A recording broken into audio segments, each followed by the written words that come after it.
అందరికీ నమస్కారం. నేను మీ రాజా. ఈరోజు మన రెసిపీ వచ్చేసి ఒక మంచి హెల్తీ ఫుడ్ని చూపిస్తున్నాను అండి. చాలా డిఫరెంట్గా ఉంటుంది.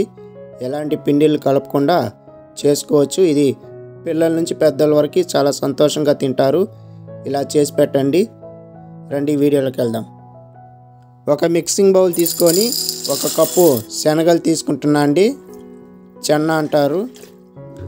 200 గ్రాములు ఉంటుంది. నేను ఇక్కడ 200 గ్రాములు తీసుకుంటున్నాను. వాటర్ పోసుకొని బాగా ఒకసారి శుభ్రం చేసుకోవాలి. తర్వాత నీళ్ళు పోసుకొని ఒక 6 గంటల సేపు పాటు నానబెట్టాలండి. ఓవర్ నైట్ అంతా నానబెట్టినా కూడా బాగుంటుంది. 6 గంటల తర్వాత చూపిస్తున్నాను చూడండి ఎలా ఉబ్బాయో.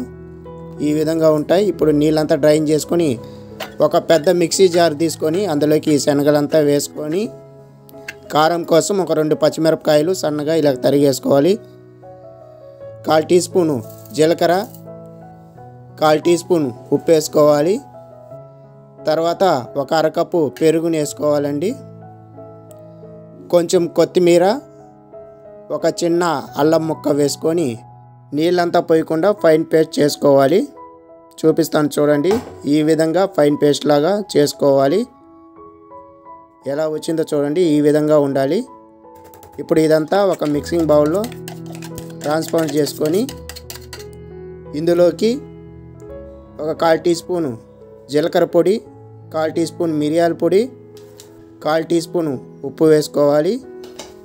సన్నగా తరిగిన ఒక ఉల్లిపాయని వేసుకోవాలి. ఉప్పు వచ్చేసి కరెక్ట్గా ఉంటుందండి. ఇంకా దీనికి మించి ఏమి వేయకూడదు. ఇందులోకి ఒక 2 స్పూన్లు వాటర్ పోసుకొని ఇప్పుడు ఇదంతా ఒకసారి బాగా కలుపుకోవాలి. అంతా ఒకసారి కలుపుకుంటే చాలు. పదం వచ్చేసి ఈ విధంగా ఉండాలి. ఎక్కువ నీళ్ళు పోయకూడదు. దోసపిండిలాగా రుబ్బు అయిపోతుంది. స్టవ్ మీద ఒక ఫ్రై ప్యాన్ పెట్టుకొని 1 టీ స్పూన్ ఆయిల్ వేసుకొని బాగా ఇలాగా స్ప్రెడ్ చేసుకోవాలి. మంట మీడియం మంట మీద ఉండాలండి. ఇప్పుడు ఈ పిండిని ఒక 2 చెంచాలు ఇలాగ వేసుకొని బాగా అంతా స్ప్రెడ్ చేసుకోవాలి. పూరి సైజులో చేసుకుంటే చాలు. ఈ విధంగా బాగా థిక్గా ఉండాలి. ఇప్పుడు మూత పెట్టుకొని 2 నిమిషాల పాటు కుక్ చేసుకోవాలి. తర్వాత మూత తీసిన పాట కొంచెం ఆయిల్ అప్లై చేసుకొని రెండో వైపు కూడా తిప్పుకొని ఒక 2 నిమిషాల పాటు కుక్ చేసుకోవాలి. చూడండి ఎలా వచ్చిందో. ఇలా డిఫరెంట్గా చేసి పెట్టండి. పిల్లల నుంచి పెద్దల వరకు చాలా ఇష్టంగా తింటారు. సింపుల్గా చేసుకోవచ్చు. పెద్ద పని కాదు. ఇప్పుడు సర్వ్ చేసుకొని తినటమే. ఇందులోకి చట్నీ అంతా ఏం అవసరం లేదండి. ఇక్కడ టమోటా సాస్ని పెట్టుకొని తింటే సూపర్గా ఉంటుంది.